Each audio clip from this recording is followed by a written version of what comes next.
All right, welcome everyone. We are here for the 25th BizPitch competition of University of Minnesota students. So we're excited to have 7 students with us today that are a subset of the group that were 42, a record number of 42 submissions for this competition. We have been doing this since 2005 was the first year that we started the competition, and back when Patrick Delaney and some other folks from the Entrepreneurship Club helped put together an initial competition. You can see people actually dressed up in suits a little more often back then, and we had large competitions in the 3M auditorium, and even had some events outside a few years ago out in front of Kauffman. But we've done 25 of these, and I think as you see the pictures in these, you know, a lot of successful entrepreneurs kind of took their first step getting involved in a competition where they, you know, threw a simple idea out there, got some feedback, in some cases got a little bit of funding, in a lot of cases got connected with judges or mentors or attorneys or investors that help them move forward with their ideas. So whether it's Swannies or Perk Health or Hydrate or Foodsby or Park Pooler, you can go down the list. A lot of students really got their initial, you know, one of their initial steps participating in this, and hopefully we'll have the first step for a number of students today as they go forward with their competition. So welcome everybody to the 25th BizPitch.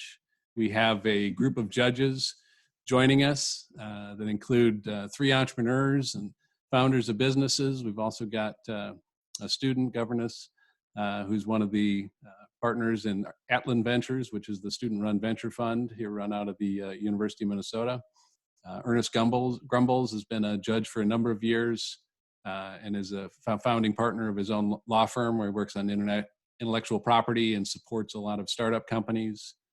We've got one of our judges, welcome back, Mohammed Abdurrahman, who's not only a 3-time founder, but a past BizPitch winner. So we can maybe get some more detail out of him as we go through later. But we've got some judges that have a range of experience, from consumer products to technology to manufacturing to early stage ventures, and helping a wide range of companies out. So they'll be asking 2 or 3 questions after each of the students gives their 90-second pitch, and we will have 7 students going forward with their presentations.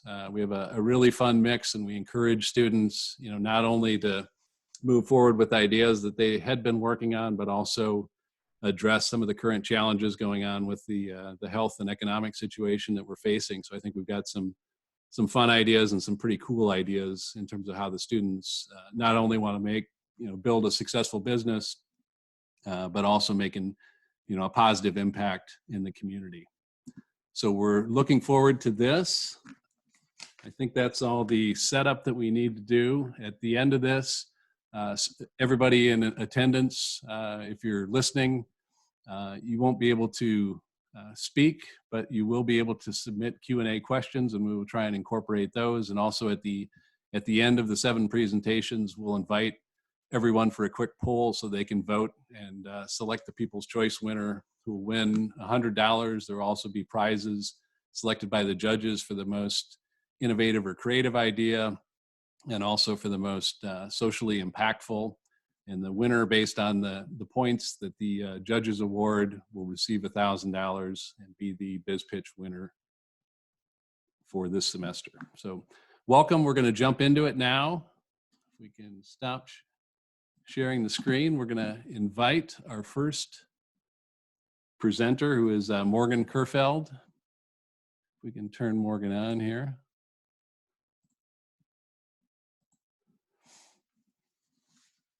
So Morgan is a junior from North Oaks, Minnesota, and she's going to tell you about her idea for a company called Shaco Search. Hi, my name is Morgan Kerfeld, and I'm developing Shaco Search, a tailor-made job connection platform that matches young adults in Somalia to employment opportunities. Currently, greater than 65% of young adults in Somalia identify as unemployed. Now, this high unemployment rate is not due to a lack of available jobs, but rather the absence of a centralized and accessible hiring platform and reliance of employers on hiring solely through clan and family ties. These word-of-mouth hiring practices result in employment opportunities being concentrated within clans, depriving many young adults the ability to gain employment. In addition to the challenges for young adults, employers are facing quality of labor and employee accountability issues due to candidate skills being unclear and unverified during the hiring process. These challenges are why for the last 8 months, I've been partnering with Alight, a global refugee support organization working in Somalia. For weekly Skype meetings and over 80 customer research interviews, I developed Shaco Search, a tailor-made job connection platform that matches young adults to employers. It's kind of like Tinder for East African young adult employment, with Shaco Search using profiles from both parties and artificial intelligence in order to make employment matches. Shaco Search has a bright future. Upon successful implementation in Somalia, Alight hopes to expand its services to other African countries it has headquarters in. The expansion of Shaco Search will have potential impacts of increasing the young adult employment rate and improving quality of labor and employee accountability, not only in Somalia, but across the continent. With Alight's experience supporting refugees worldwide and my experience running a successful NGO, Shaco Search has the potential to change the lives of East African young adults by putting their talents to work. Thank you. All right, nice job, Morgan. So we'll open it up for questions from the judges.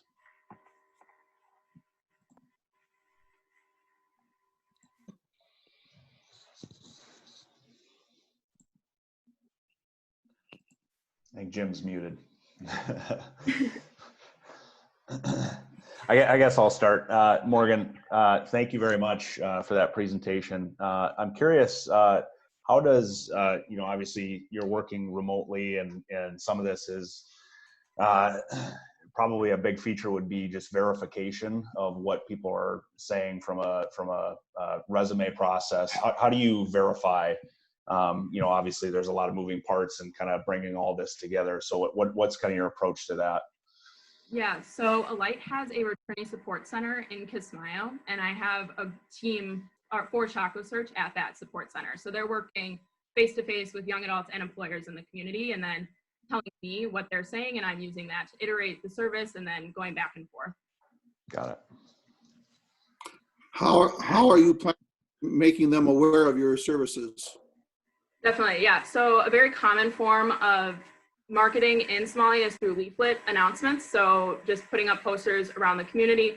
In addition, they do a lot of radio and print ads, which we are starting to get into the cycle starting in July when we launch our pilot.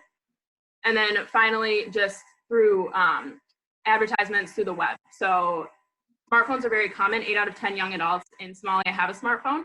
So sending out mass texts and then also having email blasts will be successful as well. How are you planning on making money? Yeah, so there's a service premium fee that employers will pay in order to utilize the service. And currently the idea is that it'll be about 10% of what they're paying employees. Also, we'll be offering value-added coaching at the support center, offering young adults the ability to take classes on getting resume help and then also interview skills that they can pay a small fee for. Do you see this as pretty transferable from country to country? I mean, are there things that you have to worry about? Obviously Somalia and that culture probably works in a certain way. Does that change rapidly across Africa? And do you have kind of a sense of, okay, what's step 2, what's step 3? Mm-hmm. Yeah, so I've had conversations with different country directors from Alight who have headquarters in other countries. And they've said a lot of the stakeholder needs are about the same from country to country. One thing we will have to adopt for is any language differences. So currently Shaco Search is being created in English and Somali. Obviously, if we are expanding to other countries, we will have to find language partners in order to help translate all the services.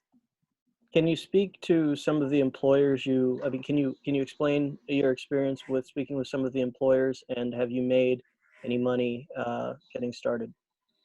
Yeah, so the employers we've been talking to have mainly either been, they fall into 3 categories. So they either are community members who have more day jobs, so like needing help carrying water or like painting a house. And then the second category are those who have more like retail stores. So they're looking for people to come in and help with a restaurant or clothing store. And the final group are going to be those large organizations like NGOs who are looking for people who have more formal employment opportunities. Talked to employers from all 3 categories, and a lot of their needs are the same. It's just the way that they are like paying for employees that would change. We have not launched yet, so no revenue has been made, but the interviews that we've had have confirmed that employers would be willing to pay the premium. And can you remind us how much the premium was? Yeah, so 10% of whatever they're paying for the employee. And then if a employer is only doing using the service to get like a day laborer, they'll only have to pay the service premium fee for the first day labor, and then they get to use the service for the next 5 employment matches. But then for full time, it'll just be 10%. All right. Well, great job answering the questions succinctly. So we let you go with a few more questions because you were so tight in terms of answering them in a short manner. So we want to turn now to the judges to first give a vote on a 1 to 10 scale of the quality of the business idea. Is this something you would invest in? I'm seeing a couple of 9s. I'm seeing 3 9s. We have all the other scores. Mohammed's got 8 fingers, 3 9s and 2 8s. Great. And in terms of quality of the presentation, did she cover the most important materials? Was she persuasive? Mohammed's got 10. Is that a 10, Mohammed? That is in fact 10. I can That's- also do this. All right. 3 10s and 2 9s. Yep. And any feedback from the judges? Yeah, I have one piece of feedback. Just because you haven't launched doesn't mean you can't generate some revenue early on. A conversation with an employer who takes a discount to go ahead and start working with you, or to be your lead informer for the customer for that opportunity, is a great way to show traction early and to prove to yourself that you're definitely not wasting time. It's a great razor. If somebody's willing to give you $1, you're on the right track. That's a great idea. Yeah. Outstanding. Any other quick feedback?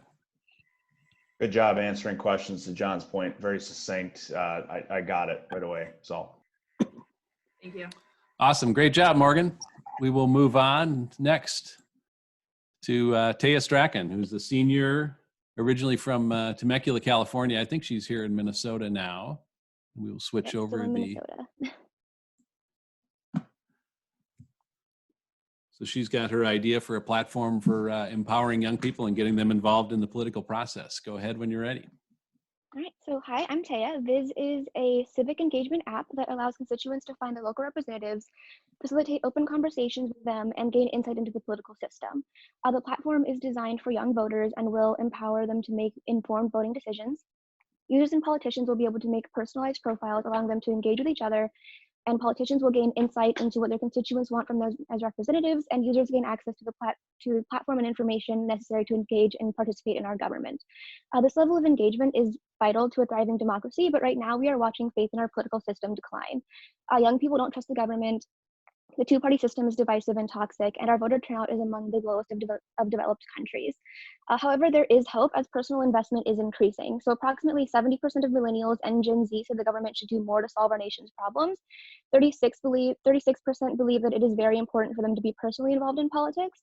And 2018 saw the highest youth voter turnout rate since 18-year-olds were given the right to vote.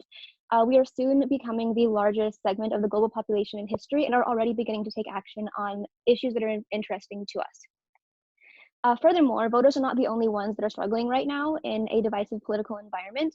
Politicians, especially on a smaller local level, struggle to connect with their constituents, gain feedback on their policies, and they know that they need to get better, work faster, and meet people where they are.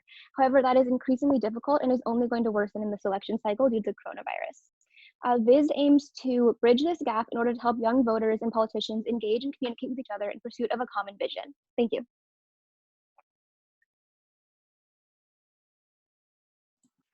Nice job, Taya. We will open it up now for the judges. You can unmute yourself and ask questions. Hey, Taya, thank you for your pitch. The question that I have is, so how does this app differentiate itself from other means of young voters of getting informed? Like, why would they want to use this app versus just going online and searching it on Google, for example? Yeah, so in my conversation so far, I've done somewhere between 30 and 40 user interviews, and most people are getting their information from social media or from Google, and I found that it's very hard to find good information, and they don't trust media sources. So right now, obviously, there are a lot of problems in politics, and most people blame money in politics and media sources. So even if they are going to the internet right now, that unbiased and fact-based information they don't feel is available. And for the app that you wanted to build, do you have the technical experience to bring that to fruition, or would you be outsourcing that talent? Personally, I don't, but I do have someone I'm talking to right now with a partnership who has a computer science and product design background. Thank you. What competitors are there? There are a lot of different apps out there. I've looked into them, and there's the names are not coming to my mind right now. But for the most part, I think that there's like Ballot Ready and Vote Smart, and they will offer information where people can be matched with a candidate, or they can look up who's in their area. But a lot of problems that I've seen with those are either the design isn't good, so it's not easy to use. People don't like using it. It doesn't look pleasing. Also, a lot of the time, the information that's available is not very in-depth. It's mostly just who they are and what their political party is. And if it is good information, there are also a lot of sites out there that will just take their information down when there's not an election year. And I just don't think that's very useful, because part of the problem right now is people will vote and forget. So you go in and you vote for all the Democrats or all of the Republicans, and then don't follow up. So I really want to give people the opportunity to follow up on the vote and see what people are doing outside of just an election year. Hi, Taya. How do you grow, and how do you make money? Yeah, so, oh, someone asked that in the Q&A, sorry. Right now I'm planning on, MVP level is going to be just sort of an email list, and getting people's information and sending out quality information about politics, probably just in the Twin Cities. And then growing on social media, because that is where a large segment of people get their political information. And then further down the line, partnering with politicians to help get their message out, especially smaller grassroots campaigns. And that's how I would eventually make money, is partnering with politicians and being part of their campaign strategy. Out of curiosity, can you walk me through just user experience and who qualifies to be kind of on this platform to talk to voters or people? So is it a direct conversation, or is it basically just a fact listing of performance versus what they said they would do?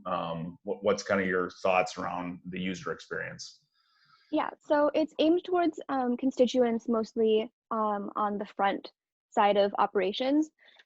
So a user would go in, say, like, this is where I live, and these are the issues that I care about. So then they would get something that says, like, you live in this district of Minnesota.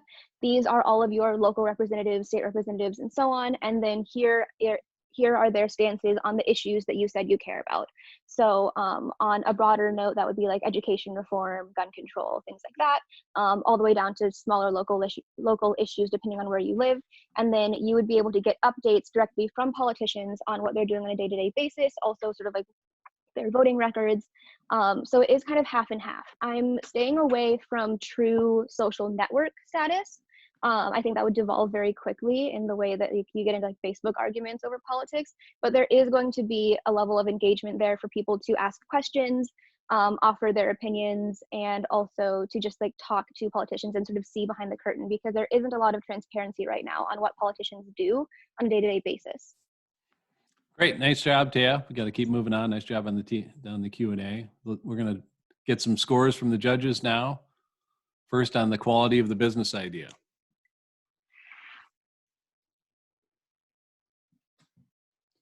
See two sevens and 8. 3 7s. Ernest is scrambling. 3 7s and 2 8s. And quality of the presentation.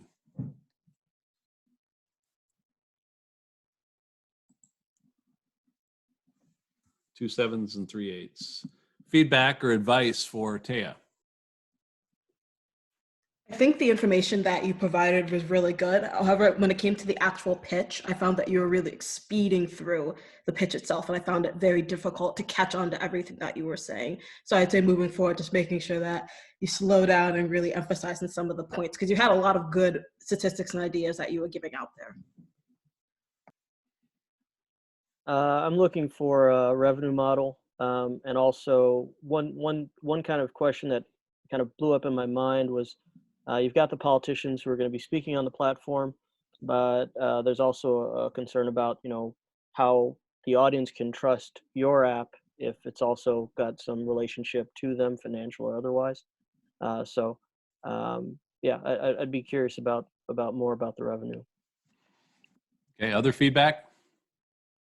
I would say just drawing, and again, like some of the other feedback, just the speed through the presentation was really quick, so I may not have grasped this, but just really defining the line between what sets you apart. So you're saying that you're unbiased or it's a better way to consume it. I didn't really get that to come across. Like I get a newsletter from my local city councilman, right? Is that different than what we're talking about here? And how do we verify that it's unbiased? You know, just certain things around that I think are important anytime that you're talking about politics. It didn't come through for me. It might have for other people, but that's same. I think it's in terms of that differentiation too. I think it would be good to introduce some kind of element of whimsy, humor, lightness, just to remind people. I mean, that policy discussions can be fun. I mean, this is not. I mean, you've already emphasized trying to make it more positive, but add some gamification. Just add some zip to it, so it's not just like a research tool or a one-way megaphone for the politicians. I think that would there'd be other reasons for people to get on there and just keep people lightened up, especially the politicians. Outstanding. Thanks again. Great job, Taya. We are going to move on to our next participant.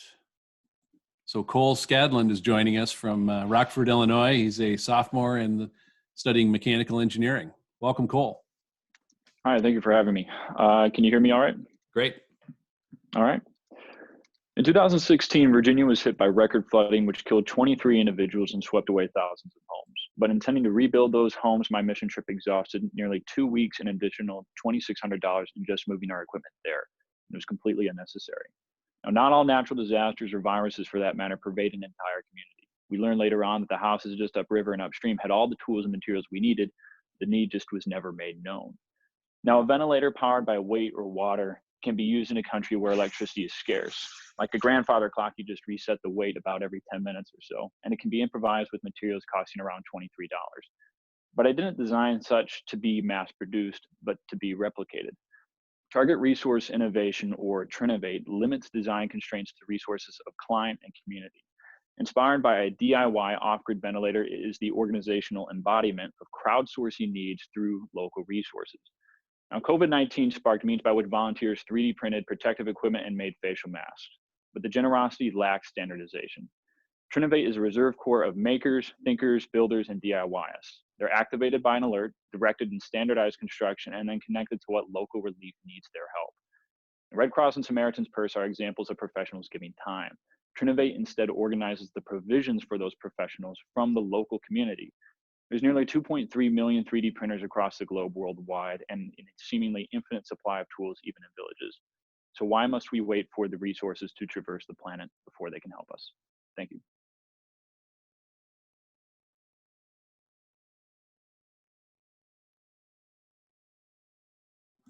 Let's open it up for questions.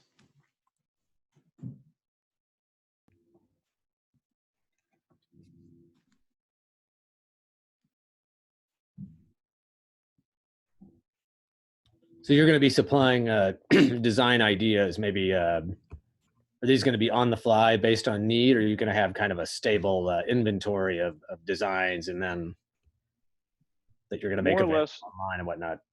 More or less, I'd like the designs to capitalize upon the models that we are implementing right now due to COVID-19. And so the ventilator was kind of an extreme design that I managed to fashion here in these last 2 weeks. But there's models down in Huntsville and in California where you have universities producing the ventilators and the face masks, and they're producing these for the local hospitals. But as far as the designs per se, you would still have to rely upon brainstorming and people from across the globe. But once those designs can be made known, you standardize them, and then you make that your normalized platform. I think it's a very cool idea. Are you concerned around, especially because you're dealing in emergency situations, you know, any sort of liability that might come with, like, hey, here's a design, we're promoting it, and we're crowdsourcing materials that are going to possibly not be the exact materials? You're kind of, you know, if you're procuring it from a community, you might have some trouble with the QC on that. Mm-hmm. So right now, as far as the MVP style would be concerned, I would want to start domestic and then use those designs that have been approved by the FDA. Most notably, you start with something simple like those ventilators, like the masks that have made past the first few phases. More globally speaking, though, I could see growth pioneering into third world countries where then you don't necessarily have to deal with the FDA. And the overall goal of this isn't necessarily to substitute the traditional resources that have been around for years, but they're more so meant to buy time until those resources can become available and actually arrive there. I have two companies making them right now using their 3D manufacturing machines here in Europe, and they just pull the files off the internet that are readily available. There was it was no issue there whatsoever pulling in good files and making parts.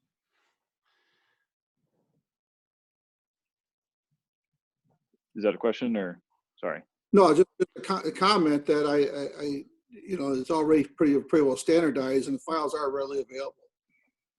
Mm-hmm. I would say that there are a number of files right now, and then one of the issues that we ran up just locally here, my mother is making these masks, but there's different hospitals that are willing to take different designs, and so even though they're very similar in nature, there's some that are still having limited feedback and the capability to actually turn them in. Is that an entry point, Cole, just from to your point of a minimum viable product? I just think of, you know, masks versus a ventilator, you know, and the complexity of it.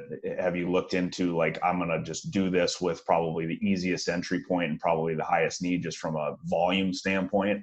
I mean, like, for instance, we work with a retailer that is looking for 3 million, you know, masks monthly, right? So just the idea of where are they going to source those, you know, is there something short term that you can do to kind of turn this on and just see if it's worthwhile? Mm-hmm. To get my feet wet, I like to capitalize upon what the models are in place right now. So starting with at the university level, and there's also 3D printing research labs that have dedicated their resources to, you know, the COVID crisis. What I'd like to do is develop a platform that can maintain that willingness to help and to make sure that communication can be passed seamlessly between whatever relief organization is in need and the actual makers or DIYs, whether that be a university or even at the individual level. But as far as immediacy, I would definitely want to start with the models that are almost functioning right now, but create a platform to maintain it. So that'd be the universities. Cole, can you explain how this is a sustainable business as opposed to a solution or Band-Aid for when a country or state gets caught with its pants down? Mm-hmm. So as far as the maintainment of the business, I'd be looking at revenue predominantly through as a humanitarian nonprofit, which would be directly proportional to your media presence. But as you said, demand would definitely fluctuate as far as the need or disasters that are currently going on. But in a state that's as large as ours, I think that there are needs that fluctuate, whether it be as large and critical as COVID-19 or something as small as minute flooding with it, which is what happened in Virginia. Great. Nice job, Cole. We're going to turn to the scoring now for the judges. Let's give a rating first on the quality of the business idea.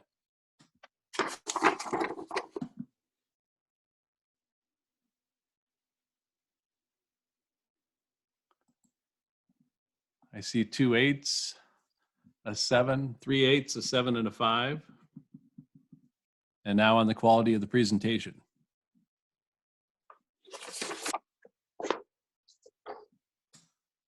Got a 7, 8, 9, 2 7s, 3 7s, an 8, and a 9. Feedback and advice for Cole.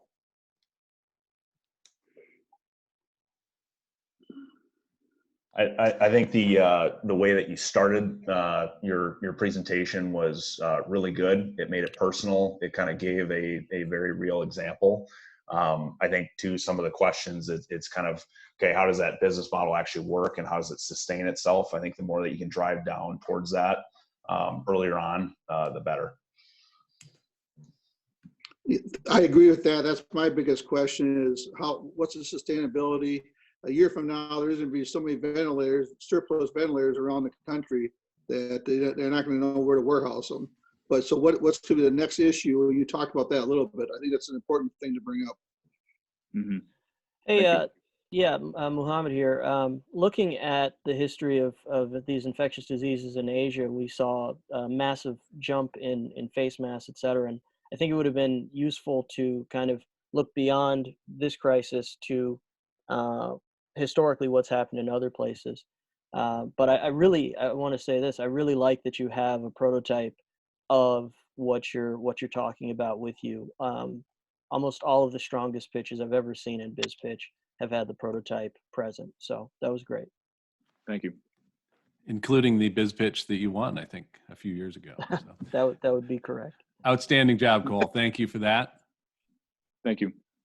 We're going to move on. Our next speaker. Before we go to Emma, just we are getting some Q&A, and I encourage the participants afterward. We've got some alumni actually around the world. We've got some over in Hong Kong and others engaging, answer some of the questions directly. We don't have time to get to all those, but it's a great way to make connections with some of the alumni network around the world. So please respond to those. Taya, I know you've been monitoring and responding, so continue to do that. Our next speaker that I'm going to spotlight here with the video is Emma Kessler. She's a sophomore in liberal arts, joining us from Wauwatosa, Wisconsin.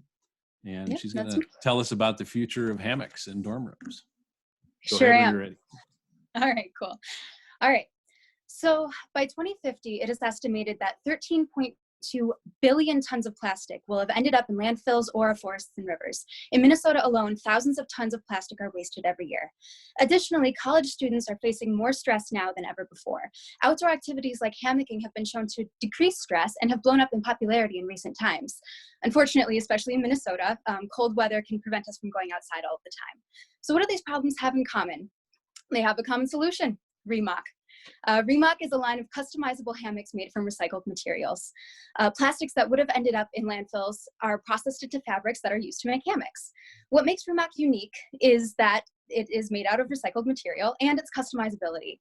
Through the special order option on our website, customers can choose a variety of things that they want added to their hammocks, such as pattern, color, pockets, charging stations, and more. Though primarily for indoor use, Remock's customizability feature includes the option to make it more suited for the outdoors, such as with waterproofing treatment and attachments that make it easier to attach to trees versus a dorm bed or a ceiling. Remock provides decor that is personalized, fun, and environmentally conscious. Remock will partner with Reprieve, a company that manufactures fabric from recycled plastic that would have ended up in refills. Remock will primarily be sold online. However, it can also be sold through small retailers to gain recognition within the community. We aim to reach consumers on college campuses primarily through campus reps and possibly by selling through U of M bookstores, for example. Remock is created and organized by students with a wide range of backgrounds and capabilities. This will make sure that Remock can adapt and change according to the tastes and markets that are popular at the time. While we are currently in the bootstrapping phase, we are exploring options for student-founded businesses to help Remock reach its full potential. Thank you. Great. Let's open it up for questions. Nice job, Emma. Thank you. Hey, Emma, I just have a quick question. So do you know how durable these new hammocks would be in comparison versus the regular? Would the consumers be compromising in terms of quality or long-term usage by using these reusable versions? We don't have a prototype at the time, but according to, Reprieve, the company that would be making the fabrics, is really well known for making a lot of really high-end athletic wear and other types of clothes out of plastic materials. That doesn't seem to have any problems with that kind of thing. So. Do you have a sense of what the targeted retail for this particular product would be? I know it's customizable and it could fluctuate, but do you have a sense of what that would look like? By retail, do you mean like customer base? Retail price point. So. Oh, price point. Suggested retail. Again, we don't have a prototype or anything like that, so we don't know what size it would be or anything like that. Current recycled hammocks usually go for about $60. We would probably shoot for around there, maybe more, maybe less, depending on what the customizable options that people choose are. How are you going to differentiate yourself from the other ones out there? I think that we are differentiable versus from regular hammocks because of our material. We are helping the environment. We're getting rid of plastic that would have ended up in landfills. And then there are other hammocks that are made out of recycled materials, but they do not often have the customizability feature that we would have. How do All right, you? Let's go to the judging. We need to keep moving along here. So we're going to ask for a score first on quality of the business idea or remock.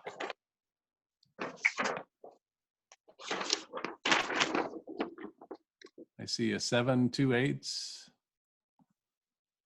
2 7s and 3 8s, and quality of the presentation.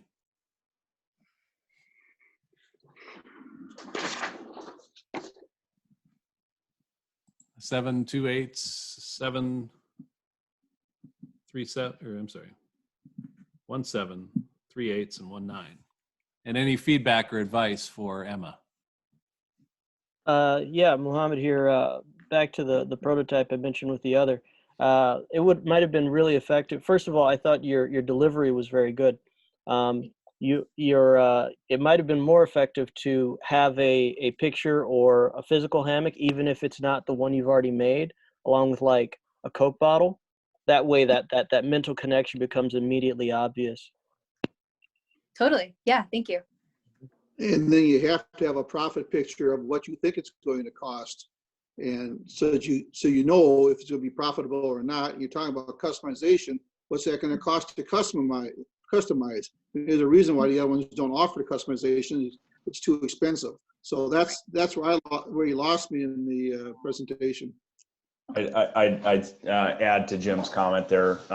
So the hammock market, as far as outdoor, kind of peaked probably about 2 years ago. So you bring up using hammocks in dorms. I haven't seen that, but obviously I'm in a different age group. I'd be curious, how universal is it? Everybody's dorm room is going to be different, right? You're talking a $60 price point. Does a normal college student have that income to put towards a hammock? And then I would really think through how you're going to market it. So if it is an indoor hammock, is that market there? Share that with us when you're pitching why you're looking at that particular market. Absolutely. And also a number of good questions from online that Emma, you can address after this. We'll leave you in the group in terms of having a prototype and starting to estimate what the cost would be to produce, and then whether how costly it would be to get something like this up to scale. So you can respond to those directly, but we're going to keep moving along. And our next, we've got our freshman coming up. So Weston Wyatt will be our next presenter. Welcome, Weston. You're joining us from Red Wing, Minnesota, and he's going to share his idea for a technology that can help with the current COVID-19 situation. Absolutely. All right. Hello, my name is Weston Wyatt, and today I'm going to be talking a little bit about Bubble, my idea for an app to help with awareness during this Corona time. So clearly we're all affected by this. I mean, we're all watching this on Zoom. I'm presenting on Zoom. Like, this isn't ideal. And one of the main problems I've seen with this virus is personal awareness.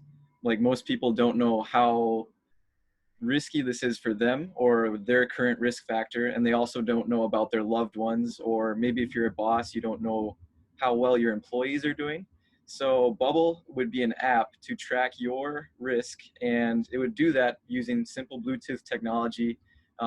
Pretty much every smartphone, well, I think every smartphone uses this Bluetooth technology, and it could also watch over groups. So you could be a group leader and watch over your family or employees, and that would be under the premium feature for this app. And this premium feature is our source of revenue, so we'd hope that employers and or parents would be wanting to check in on their kids or their employees using this premium feature to make sure that everyone is staying up to date and following guidelines and taking care of their personal safety and health. And right now our biggest competition, if you've been paying attention to the news, is Apple and Google. They've kind of tag teamed, so I guess that does show this is a pretty big and serious problem. But I think what separates us from Google is we have no history of violating personal privacy. A lot of people are concerned with this Google and Apple tag team about their personal privacy. And along with that is it might take them a while to get up to market, and we could implement this much faster because we don't have to go through a lot of red tape like they do. So that's everything I've got for you today. Thank you.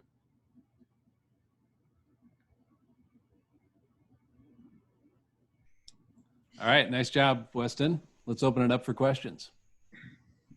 So for this app, is the premise of it supposed to be just like an awareness, like an education-based app, or is it supposed to provide notifications when somebody is breaking the recommendations? Yeah, so I'll touch on that a little more. I didn't want to cover it in my time because it might have taken a little longer. You know, smartphones, you've got your Bluetooth, and our goal is to, you know, you enter your phone number into this, and you have your contacts in there as well, and like you can mark off a list of people that you can okay, because you know if you're around your family, you don't want them to alert the app or alarm the app. So what happens is when you come into contact with a person who's not on your okay list, you get a notification, and this notification, you know, alerts you anytime you're within contact of a new person, and it also gives you statistics daily on how many new people you've come into contact with.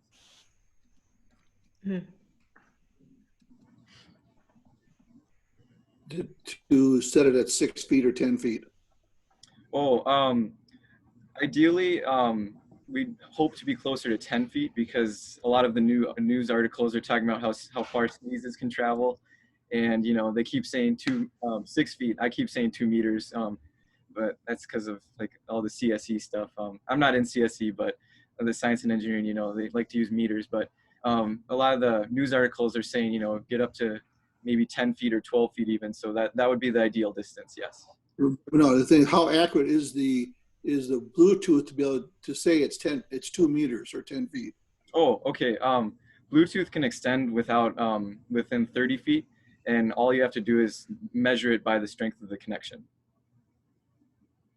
But what if somebody doesn't have a device? Like, how are you, if you come into contact with somebody that doesn't have a phone on them, that doesn't have Bluetooth? I mean, does that get tracked? How does that work? Okay, yeah.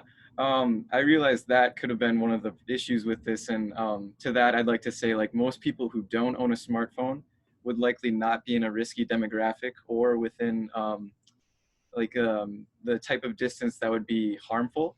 So I think this is more made for urbanized areas and places where people do own these smartphones and do have, you know, a smartphone with Bluetooth capabilities, if that makes sense and answers your question. Have you spoken to prospective customers, especially business customers? So far, I haven't done any of that yet. This has been just, you know, a bit of my brainchild at work. This whole process is about getting that part going. And do you have something that remotely works? Do you have something kind of started?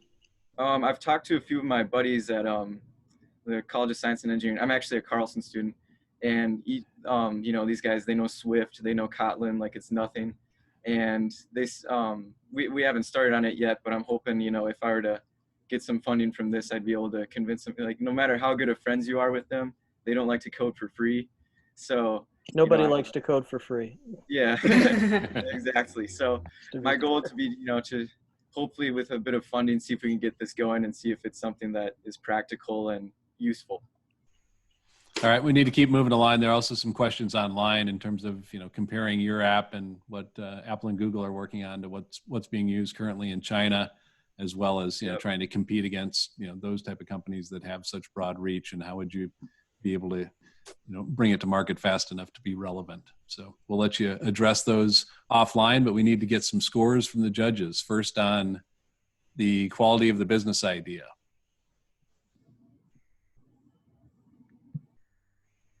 I see 2 7s, a 9, a 7 and an 8, 3 7s, an 8 and a 9, and quality of the presentation. See 3 7s, 4 7s, and an 8. All right, and any feedback or advice for Weston? I would say for your pitch, I think it's very important that you list out what your product that you're selling actually does. And the pitch gave a lot of good information on, the competitors and the financial model of it. But then I left that pitch not even knowing what your app was supposed to do. And I'd have to ask that in a follow-up. And when you're asking for funding, it's really important that the investors know exactly what your app is supposed to do. Mm-hmm. And of course, a prototype, if you would have had the actual product in your hand and walked close to somebody and it alerted you, that would have been a huge selling feature for it. This is the kind of thing where your ability to go to market is kind of everything. So that's probably the weakest part of your presentation. Strongest part would be being able to speak to customers, or not customers you already have, but who your targets would be, that this would be viable. The other thing too is it's obviously very situational right now with COVID, but and I don't know if there's an app out there already like this, but basically the ability to tell you if there's anybody in your vicinity that is not a person that you know. I mean, I can envision like somebody's walking home at night and there's somebody in the bush, it'll just pop up. Okay, yeah, there's some idiot sitting there, or like right around the corner within close enough Bluetooth range. So there could be a personal safety aspect that people simply want to know. Somebody would have to go to the trouble of disabling their Bluetooth to prevent being detected. Mm-hmm. All right, nice job, Weston. We got to keep moving along. Our next speaker popping up here from Lancaster, Pennsylvania. We have Courtney Ritchie, who's a junior studying entrepreneurship. She's going to tell us about her project to feed 10,000 people here in Minnesota. Thank you, John. For our team, what began as a mere idea pivoted to a real mission within 5 short days. Create Land of 10,000 Meals is a social outreach collaboration by 5 University of Minnesota students and startup restaurant Avocadish. We aim to donate 10,000 meals to the Twin Cities community affected by COVID-19 through volunteers, accessible natural ingredients, and underutilized commercial kitchen space. So far, we've provided 516 plant-based meals to 109 families over the last month. Many families include single parents and the elderly or immunocompromised. We've also created 273 purposeful hours for 35 volunteers, and many comment on the joy with their volunteering opportunity. Volunteers and impacted families can book appointments online in less than 1 minute. On a delivery day, prep volunteers operate out of a co-working space in North Minneapolis, then delivery volunteers pick up and receive family clusters on Google Maps, providing contactless deliveries for families. Most recently, we delivered 150 meals to 40 families, all within a 90-minute window yesterday. We have received just over $2,000 in donations and currently have funding for our next 250 meals. We leverage nutritious but also highly accessible ingredients, and our total cost per delivered meal is under $2.50. Our team stretches across 3 time zones but makes a tremendous impact right in the local community. Next week, we look to double our meal production and experiences by collaborating with Chefs Feed Our Frontline. We hope our mission not only feeds families and healthcare workers, but continues to inspire purpose and perpetual kindness throughout our community. Thank you.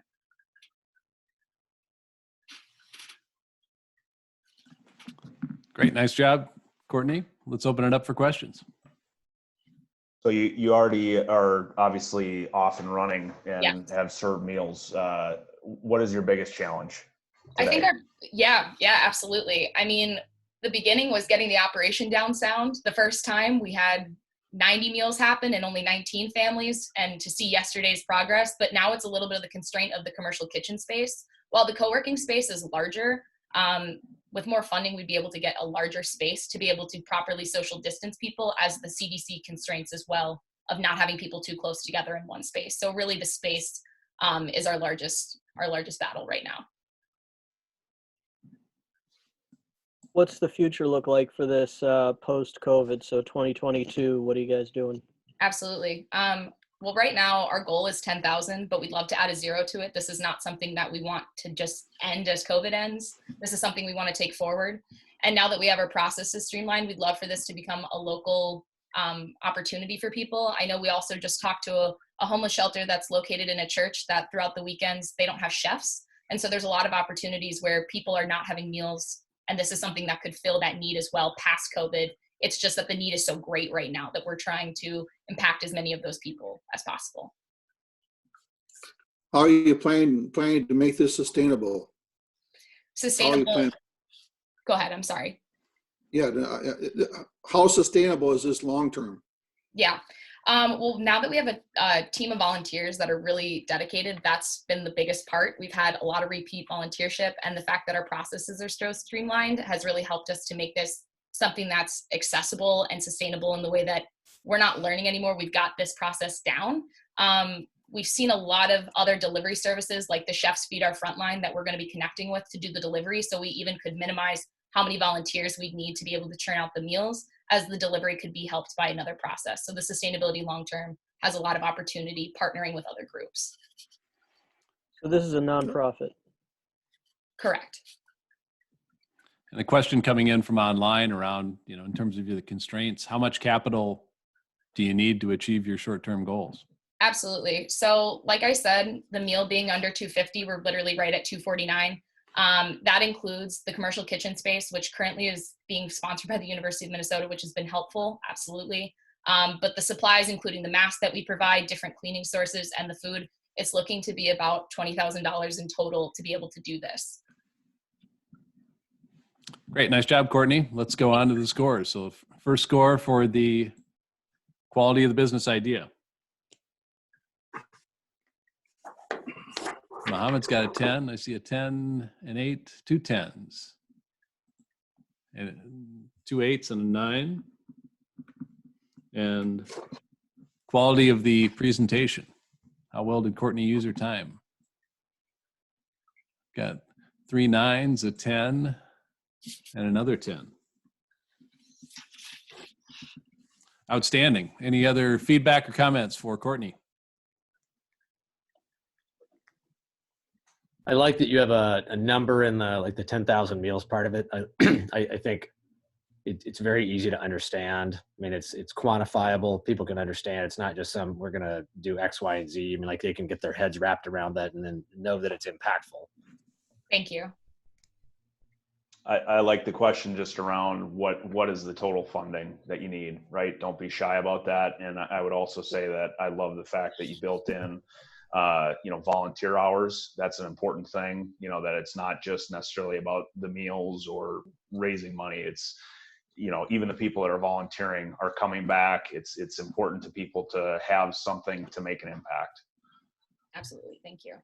Courtney, you did 3 things that are usually individually done in a really good presentation. You appealed to the home base, a land of 10,000 lakes, land of 10,000 meals. You're doing something that makes people feel good, and you've taken action. Thank you. Any one of those things individually would be stellar. So. Thank you very much. Well, I mean, the land of 10,000 lakes would be pandering, but together it's great. All right, great feedback. We're going to keep moving along. Nice job, Courtney. Thank we you. have our final presenter, Sayuj Suresh, is a freshman in the College of Liberal Arts, most likely heading over to College of Biological Sciences based on his interests and studies. He's originally from Chennai, India, but is joining us here from the suburbs of the Twin Cities. Welcome. Let's wrap this up for whenever you're ready. Yeah, thank you. Hi, my name is Sayuj and I'm the co-founder of Vibrance Biomedical. We believe we can make screening for diabetes simply better. Growing up in India, it was common to see many of my family members being diagnosed with type 2 diabetes. A failure to diagnose at an early stage leads to many complications which can impact the quality of life, individual healthcare cost, and sometimes lead to premature death. Seeing my grandpa suffer from this every day, I thought there's got to be a better way to do this. By interviewing people, I found that the fear of clinical setting and its associated cost is pushing back people from not getting tested early. So I came up with this idea of an at-home tester that can diagnose both pre-diabetes and diabetes using saliva. Currently, I'm a freshman with nearly 2 years of research experience, and I've been working on this tester for more than 3 years now. As of now, we expect our production cost to be only 2 cents, which is 100 times less than the current solution, and we still have a great margin. Our mission is to sell directly to consumers via over the counter. Recently, we secured our initial funding from a very successful entrepreneur in the Twin Cities area. With your capital and our business model, we can help hundreds of millions of people like my grandpa, to lead a long, happy life.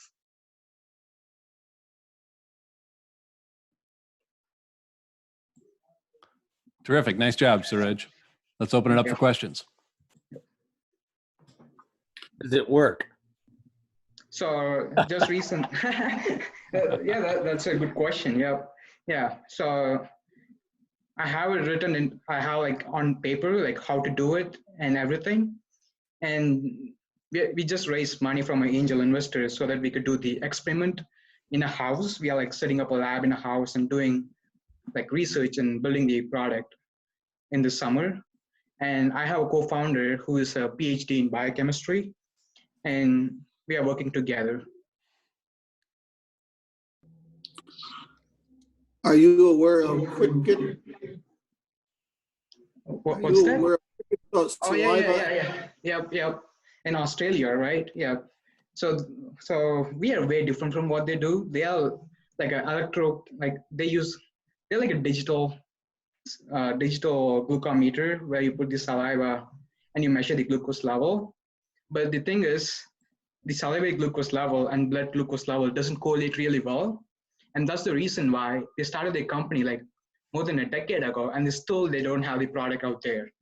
But we are instead doing a color readout, and so we are just using like pre-diabetes and diabetes. So we don't have to give exact numbers. We need to just give a color if you have pre-diabetes or diabetes, and we can be accurate.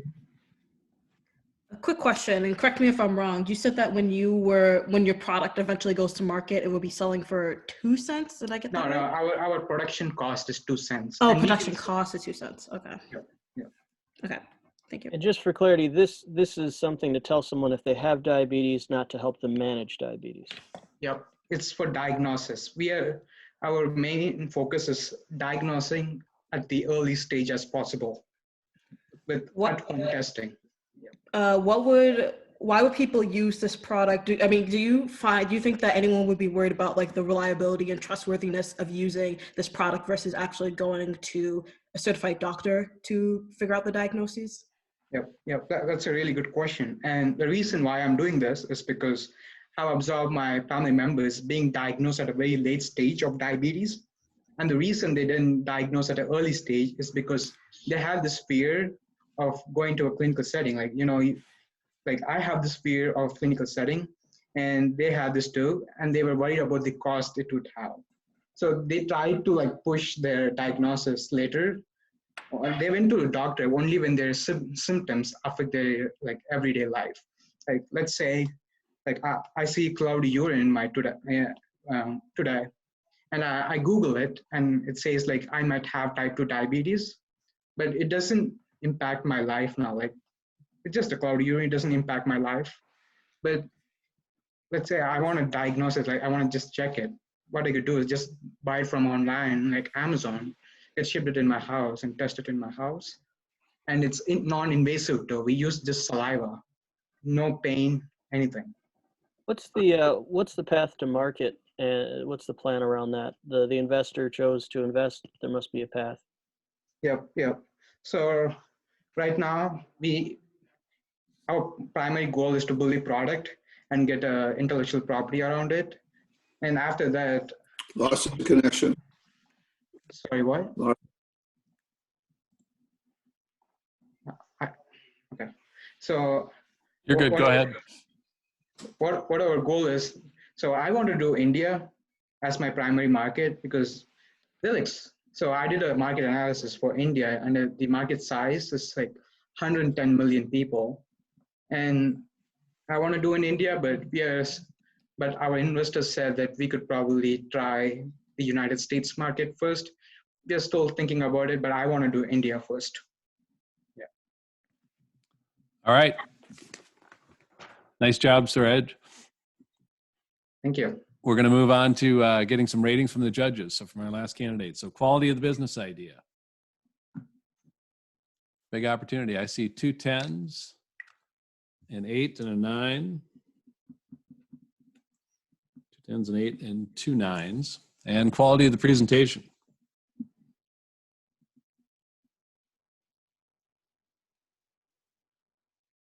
See 2 7s and 3 9s.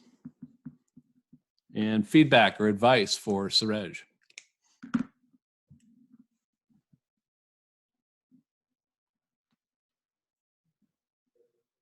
I think that everybody knows that diabetes is a big issue, and I had similar, just from I hate hospitals, right? But I do think that it would be helpful to understand kind of what some of those questions were getting towards earlier in the presentation. So, how big is the market? What's going to drive people to use this and trust, this particular process versus going to a doctor? Just things like that, I think would help. Yep. You're on mute, Joe. Let's see. Turn it on. There you go. Is it on now? Yep. I talked about opportunities in the third world countries. Yeah, I think there's a huge market for something like this in the third world countries. Mm-hmm. Yep. Yeah, and I think also, last comment just from some of the folks online in terms of, I know you've put some research and crossed over some milestones, but being more clear in terms of what progress you've made in terms of the prototype and what steps you've taken, what progress you've made, and what are the next steps coming forward. I think there's some credibility there that you can communicate better in terms of the pitch. But great job. That wraps up. We've got the overall scores. Sharada is going to summarize those. So the judges are going to go off to a quiet chat where there'll be no discussion, and we will look at the other prizes. Sharada, in the meantime, is going to poll everybody who's online and pick the overall crowd favorite. And in 3 minutes, we will be back to announce the overall winner and the 3 other prizes. Okay, so I'm gonna start the poll, and this is for the People's Choice Award. So I launched that, so then you guys should be able to vote on there.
All right, welcome back. Can everyone see the screen of the finalists there now?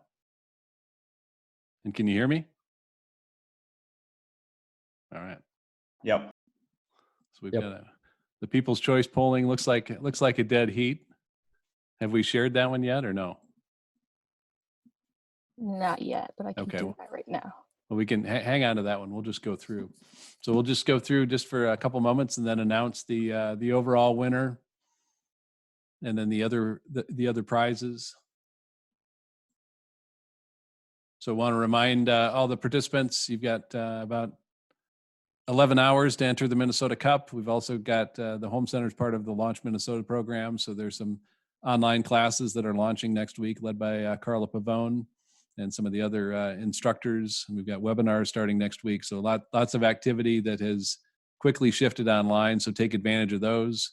Again, the Cup is due at midnight tonight. So hopefully all the participants from this competition and the 34 others that entered will be entering that.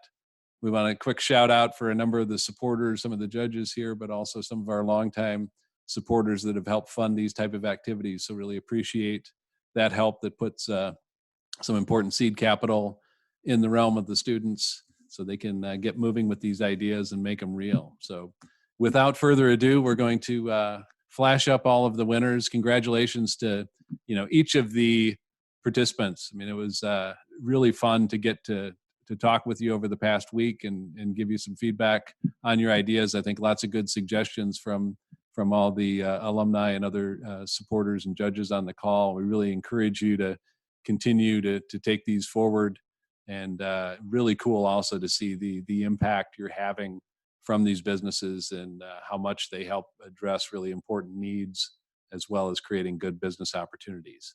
But with no further ado, we're going to spring it to the winners. The grand prize winner overall with a score of 92 is the Land of 10,000 Meals with Courtney. The most innovative selection was Sayaj with Vibrance Biomedical and the diabetes diagnostic. Most socially impactful and the strongest pitch score was from Morgan Kerfield with Shaco Search. And then I'm still looking at the People's Choice Awards. We had two very strong candidates that tied with that. So we will each of those will get an additional $100 overall. So the grand prize is $1,000, and each of the other prizes are $100. And we hope that that's some funding to take things forward. So what's that, about 400 meals or something like that you'll be able to fund. So hopefully that'll fund next week's meal production for a lot of people, and again, encourage each of these ideas to go forward. Huge shout out and thank you again for all the judges for taking the time and their feedback. I will share all the information, the contact information for the judges, and encourage the students. Usually at this time, we spend about 45 minutes in the room with the students, mixing with the judges and developing a lot of mentoring relationships and peer relationships amongst the students. We won't be able to do that right now, but we'll share that contact information and really encourage you to reach out and follow up with everybody else. So with that, it's a wrap. Our first, it's a little strange to be doing this online. You feel like we should be coming together and celebrating and really applauding all the students. But congratulations to everybody for their efforts. Really cool ideas. Push forward with those. Take advantage of the network that you're starting to build here. Continue on through the Minnesota Cup. Continue on through the classes that are available at the school and the other programs through the Home Center. Congratulations once again, and stay safe out there, and hopefully enjoy a little bit warmer of a weekend here in Minnesota. Great work, everybody. John, that's going to be a big check to mail. Thanks, John. Everybody. Thanks, guys. Yep. Thanks, John. Thanks, everyone. Pleasure to be with you.